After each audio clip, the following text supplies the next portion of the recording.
आज की मूवी में हम एक 17 साल की लड़की की कहानी जानेंगे जिसने अपनी छोटी सी उम्र में ही अपने साथ बहुत बुरा होता देखा और महसूस किया। इससे भी बुरी चीज तब होती है जब उसका परिवार भी उसका विश्वास नहीं करता। मूवी की शुरुआत फ्लोरिडा शहर से होती है जहां एक छोटे से कैफे में 17 साल की लड़की लीसा काम करती है। लीसा का बॉस उससे बहुत खुश था क्योंकि वो कस्टमर्स को बहुत अच्छे से डील करती थी। यही कारण था कि जब लीसा ने प्रमोशन मांगा तो उसके बॉस ने ज्यादा समय नहीं लिया और उसे सामने वाले काउंटर पर प्रमोट कर दिया। हर रोज की तरह एक दिन जब लीसा काम के बाद घर जाती है तो हमें उसकी असली जिंदगी के बारे में पता चलता है। कस्टमर्स को हमेशा स्माइल करके डील करने वाली लीसा की लाइफ कितनी मुश्किल है। लीसा अपना काम खत्म करके घर के लिए निकलती है तो हमें उसके चेहरे पर एक उदासी देखने को मिलती है। वैसे लोग काम के बाद घर जाते हैं तो उनके चेहरे पर स्माइल होती है, लेकिन लीसा के लिए घर का मतलब कुछ और ही था क्योंकि वो घर उसके लिए एक नर्क से कम नहीं था। लीसा घर जाते हुए अपने साथ होने वाली बुरी चीजों के बारे में सोचती है। यही हमें एक आदमी दिखाया जाता है जिसके बारे में हमें जल्द ही पता चलेगा कि वो कौन है। लीसा को रास्ते में एक ब्लैक कार नजर आती है तो वो काफी घबरा जाती है और साइकिल की स्पीड बढ़ाकर तेजी से घर की ओर बढ़ती है। लीसा के घर को देखें तो हमें पता चलता है ये लीसा का घर नहीं बल्कि वो तो अपनी नानी और उसके बॉयफ्रेंड के साथ रहती है। ये बॉयफ्रेंड मॉरिस वही आदमी है जिसके बारे में लीसा अभी थोड़ी देर पहले सोच रही थी। मॉरिस लीसा की नानी को पैसे देता है जिसके बदले वो रोज लीसा के साथ रात को वक्त गुजारता है। वो डेली लीसा के साथ जबरदस्ती करता है, यानी ये वही इंसान है जो लीसा के दिमाग में हर टाइम घूमता रहता है। लीसा एक दिन इन सब से तंग आकर सुसाइड नोट लिखती है लेकिन उसमें आत्महत्या करने की हिम्मत नहीं होती। यही हमें पता चलता है कि लीसा को उसकी मॉम ने 14 साल की उम्र में उसकी नानी के पास भेज दिया था। लीसा अपनी नानी की माली हालत ठीक ना होने के कारण अपनी सारी सैलरी नानी को देती थी ताकि उनको मॉरिस की मदद ना लेनी पड़े, लेकिन लीसा की इतनी मेहनत के बाद भी कुछ नहीं बदला और ऐसे ही 2 साल बीत गए थे। लीसा अपनी बड़ी बहन को कॉल करती है और उसे बताती है कि मुझे यहाँ बिल्कुल अच्छा नहीं लगता, इसलिए मैं यहाँ नहीं रहना चाहती। उसकी बहन काफी मजबूर थी, इसलिए वो चाह कर भी अपनी बहन के लिए कुछ नहीं कर सकती थी। लीसा अपनी मॉम से भी बात करती है और अपने साथ होने वाली सारी चीजों के बारे में बताती है। मॉम इतना सब सुनकर भी उसे कहती हैं जो भी हो जाए तुम्हें वहीं रहना है और अपनी नानी को हर हाल में सपोर्ट करना है। जिसके बाद उसकी माँ फोन बंद कर देती है तो हमें पता चलता है कि उन्हें शुरू से ही लीसा के साथ होने वाली ज्यादतियों के बारे में पता था, लेकिन उनको इससे कोई फर्क नहीं पड़ता है कि उनकी बेटी कितने मुश्किल में है। यानी उसकी मॉम को भी उसकी कोई चिंता नहीं थी तो कोई और उसका ख्याल क्यों करता। लीसा की मुश्किलात यहीं पर खत्म नहीं होती बल्कि उसकी जिंदगी में इस सब से बढ़कर भी कुछ बुरा होने वाला था जो उसकी जिंदगी को पूरी तरह हिला के रख देगा। लीसा जॉब पर काम खत्म करके वापसी के लिए निकलती है तो उसे रास्ते में फिर से वही ब्लैक कार नजर आती है जो उसने पिछली रात को देखी थी। वो अपनी साइकिल की स्पीड बढ़ाती है तो वो कार भी तेजी से उसके पीछे आने लगती है,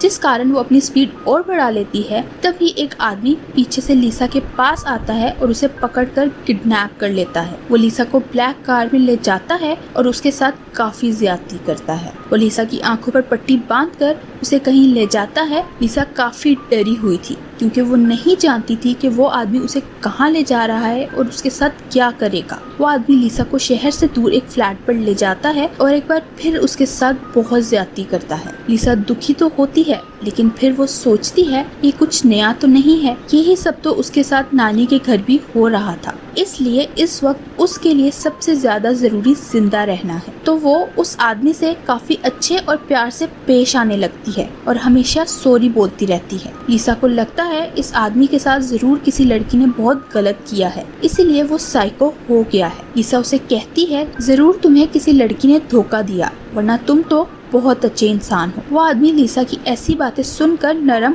हो जाता है और इस तरह लीसा का मकसद पूरा हो जाता है। उधर नानी लीसा के घर ना आने पर उसकी मिसिंग रिपोर्ट लिखवाती हैं। पुलिस इन्वेस्टिगेशन के लिए लीसा की मॉम के पास जाती हैं तो वो उनसे कहती हैं लीसा अपने बॉयफ्रेंड के साथ भाग गई है। पुलिस ये सुनकर जाने लगती है तो लीसा की बहन उनके पीछे आकर कहती है मेरी बहन ऐसी नहीं है, वो किसी के साथ नहीं भाग सकती, उसके साथ जरूर कुछ गलत हुआ है, इसलिए उसकी मदद करें। नेक्स्ट सीन में पुलिस उसी कैफे जाती है जहां लीसा काम करती थी। उसका मालिक भी उनको यही बताता है कि लीसा एक अच्छी लड़की है वो भाग नहीं सकती। सीन्स एक अपार्टमेंट में शिफ्ट होते हैं जहां हम देखते हैं लिसा की आंखों पर पट्टी बंधी हुई है, लेकिन फिर भी वो सब चीजों को समझने की कोशिश कर रही है। वो आदमी लिसा के करीब आता है तो लिसा बार बार उसके फेस को टच करती है ताकि उसे पता चल सके वो आदमी कैसा दिखता है। लिसा उस आदमी का भरोसा जीतने के लिए उसकी झूठी तारीफें करती है, क्योंकि उससे बात करके लिसा समझ गई थी ये आदमी दिमागी तौर पर सही नहीं है। लिसा उसे अपने बीमार पिता की झूठी कहानी भी सुनाती है कि मेरा इस दुनिया में उनके अलावा कोई नहीं।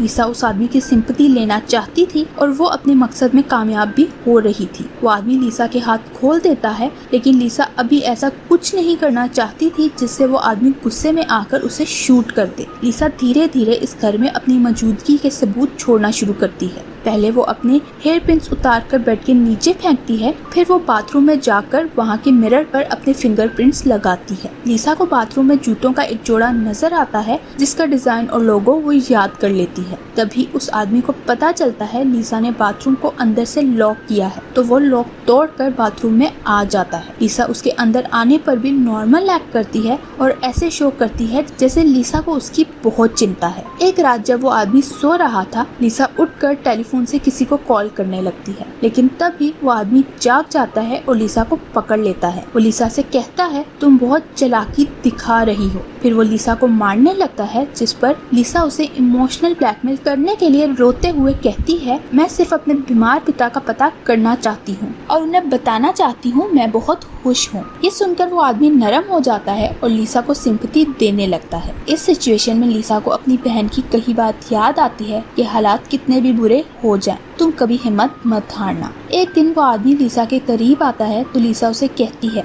अगर तुम मुझे जाने दो तो मैं किसी को इस बारे में कुछ नहीं बताऊंगी और तुम्हारी गर्लफ्रेंड भी बन जाऊंगी। लिसा उसे अपने जाल में फंसाते हुए कहती है मैं कभी तुम्हें छोड़कर नहीं जाऊंगी और हमेशा तुम्हारा ख्याल रखूंगी। वो आदमी लिसा की चिकनी चुपड़ी बातों में आ जाता है और उसे छोड़ने के लिए तैयार हो जाता है। दूसरी तरफ पुलिस को एक सीरियल किलर के बारे में पता चलता है जिसने पिछले 6 महीने में बहुत सारी लड़कियों को मारा था। इधर फ्लैट में बैठा वो आदमी भी ये न्यूज देख रहा था। वो सोचता है इस लड़की को छोड़ने का यही सही समय है, क्योंकि पुलिस इतने बड़े केस को सॉल्व करने में मसरूफ है, इसलिए वो इस छोटे केस पर ध्यान नहीं दे। ये सोचकर वो लिसा को अपनी कार में बिठाकर एक सुनसान जगह पर ले जाता है, जहां उसका इरादा फिर से बदल जाता है और वो लिसा को मारने लगता है। लिसा रोते हुए उसे कहती है तुम ऐसा क्यों कर रहे हो, मैं तुम्हारी गर्लफ्रेंड बनकर तुम्हारा ख्याल रखना चाहती हूँ। ये सुनकर वो आदमी डबल माइंडेड होने लगता है। वो लिसा से कहता है अगर पुलिस तुमसे मेरे बारे में पूछे तो उन्हें बताना, मैं एक काला दिखने वाला मोटा और छोटी हाइट का इंसान हूँ। ये कहकर वो लिसा को वहीं छोड़कर भाग जाता है। तो लिसा भी तुरंत भागकर अपने घर जाती है और अपनी नानी को बताती है मुझे एक आदमी ने किडनैप कर लिया था। लेकिन लिसा की किस्मत इतनी खराब थी कि नानी उसकी बात पर विश्वास नहीं करती। नानी पुलिस को कॉल करके लिसा के वापस आने के बारे में बताती है, क्योंकि नानी को लगता है पुलिस भी लिसा की बातों पर विश्वास नहीं करेगी। लिसा को पुलिस स्टेशन बुलाया जाता है, जहां वो पुलिस को अपने साथ होने वाले वाकये के बारे में बताती है, लेकिन यहाँ भी उसकी बातों का कोई विश्वास नहीं करता। उसकी बातें सुनकर पुलिस उसे कहती है अगर तुम्हारे साथ कुछ गलत हुआ है तो तुम्हारे शरीर पर कोई निशान क्यों नहीं। पुलिस लिसा से पूछती है अगर तुम्हारे हाथ पांव खुले हुए थे तो तुमने वहाँ से भागने की कोशिश क्यों नहीं की या चिल्लाकर किसी को मदद के लिए क्यों नहीं बुलाया। लिसा पुलिस को बताती है वो आदमी एक साइको है और उसके पास एक गन भी थी जिससे वो मुझे मारने की बार बार धमकी देता था। पुलिस उसकी बातों पर कोई ध्यान नहीं देती, क्योंकि उनको लग रहा था लिसा ये सब मीडिया की अटेंशन लेने के लिए कर रही है। वहाँ मौजूद 2 लेडी पुलिस ऑफिसर्स लिसा से कहती हैं ऐसा लगता है तुम इस तरह के टीवी शोज देखती हो, इसीलिए इतनी परफेक्ट स्टोरी सुना रही हो। लिसा उनकी बातें सुनकर अंदर से टूट जाती है, लेकिन उस वक्त वहाँ एक डिटेक्टिव टीम भी थी जो सीरियल किलर वाले केस पर काम कर रही थी। ये किलर पहले कुछ दिन लड़कियों का पीछा करता है और फिर जब इधर उधर कोई नहीं होता तो उन्हें किडनैप कर लेता है। हर लड़की की लाश मुख्तलिफ जगह से मिली थी और किसी भी केस का ना तो कोई गवाह था और ना ही कोई सबूत जिससे पुलिस उस किलर को पकड़ पाती। लेडी ऑफिसर डिटेक्टिव टीम के एक मेंबर लैरी से लिसा के केस के लिए मदद मांगती है। लैरी लिसा के पास जाता है जो सबसे निराश होकर चुप हो गई थी और लैरी से भी कुछ बात नहीं करती। लैरी उसे अपनी बेटी की पिक्चर दिखाता है ताकि लिसा को उसके साथ अपनापन महसूस हो और वो उसे सब कुछ बता सके। लैरी लिसा से कहता है, तुम्हारे साथ जो भी हुआ मुझे डिटेल में बताओ। तो लिसा उस आदमी की कार से लेकर उसके घर की चीजों के बारे में और उस आदमी के बारे में सब कुछ बता देती है। इतना सब कुछ सुनने के बाद लैरी समझ जाता है लिसा झूठ नहीं बोल रही, इसलिए वो पुलिस को लिसा के केस की इन्वेस्टिगेशन करने का कहता है। केस में जब हिप्नोसिस करने की बारी आती है तो लैरी लिसा के घर परमिशन लेने के लिए कॉल करता है, जहां मॉरिस कॉल उठाता है और लिसा का पिता बनकर बात करता है। मॉरिस लैरी को हिप्नोसिस के लिए मना कर देता है, जो सुनकर लैरी को उस पर शक होता है, क्योंकि कोई पिता अपनी बेटी के साथ ऐसा क्यों करेगा। लैरी लिसा से मॉरिस के बारे में पूछता है तो लिसा उसे बताती है पिछले कुछ सालों से मॉरिस उसके साथ क्या कर रहा है। मॉरिस की हकीकत जानकर लैरी तुरंत लिसा के घर जाता है और मॉरिस को भी अरेस्ट कर लेता है, जिसके बाद वो लिसा को सेफ हाउस में शिफ्ट कर देता है और उसके केस को बहुत सीरियस होकर इन्वेस्टिगेट करने लगता है। लैरी लिसा की बताई हुई डिटेल्स से उस सीरियल किलर का स्केच भी बनवाता है। फिर लिसा लैरी को अपने वहाँ छोड़े हुए सबूतों के बारे में बताती है और कहती है, मैंने वापस आते हुए अपनी उंगली पर कट लगाकर उसकी कार में खून के दाग भी छोड़े थे। लैरी लिसा की बताई हुई डिटेल्स के बारे में सोचता है तो उसे लगता है ये किडनैपर वही सीरियल किलर है जिसने पहले भी बहुत सारी लड़कियों का कत्ल किया था। ये बात कंफर्म करने के लिए वो लिसा के कपड़ों को फोरेंसिक टेस्ट के लिए भेजता है और जब रिजल्ट्स मिलता है तो कंफर्म हो जाता है ये वही सीरियल किलर है। लैरी लिसा को उसी जगह ले जाता है जहां से लिसा को किडनैप किया गया था। लिसा पुलिस को गाइड करते हुए उस जगह पहुंच जाती है जहां किलर ने लिसा को उस रात वापस छोड़ा था। लिसा पुलिस को बताती है, किलर जब मुझे वापस छोड़ने आया था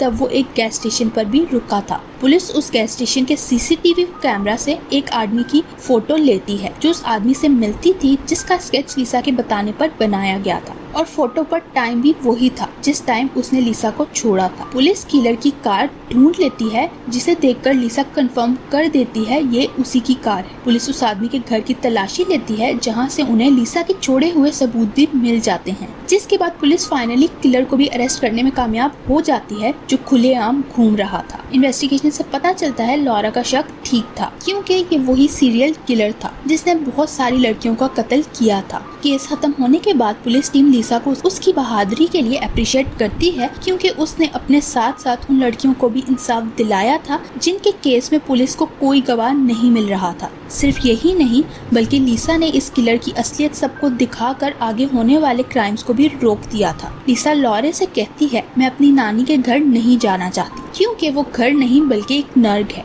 जिस पर लॉरे उसके अंकल आंटी को कॉल करता है। लिसा के अंकल आंटी वहां आकर उसे अपने साथ ले जाते हैं और जाने से पहले लिसा लॉरे को अपनी मदद करने के लिए थैंक्स बोलती है क्योंकि जब पुलिस ने भी उसका विश्वास नहीं किया था तब लॉरे ने उसका केस डील किया। कुछ समय बाद लिसा अपनी मॉम को लेटर लिखती है कि आप हमेशा मुझे ये कहती थी तुम एक अच्छी लाइफ डिजर्व नहीं करती, लेकिन आप गलत थी। लिसा इस लेटर में अपनी मॉम को हमेशा के लिए गुड बाय कह देती है। लिसा की मॉम को एहसास होता है उन्होंने लिसा के साथ कितना गलत किया। अब लिसा के पास एक अच्छी फैमिली थी जिसकी वो हमेशा विश करती थी। लिसा को भी आखिर एक अच्छी लाइफ मिल गई थी। कुछ सालों बाद का सीन दिखाया जाता है जिसमें लिसा एक पुलिस ऑफिसर बन चुकी थी और यहीं ये मूवी एंड हो जाती है। Thank you for watching.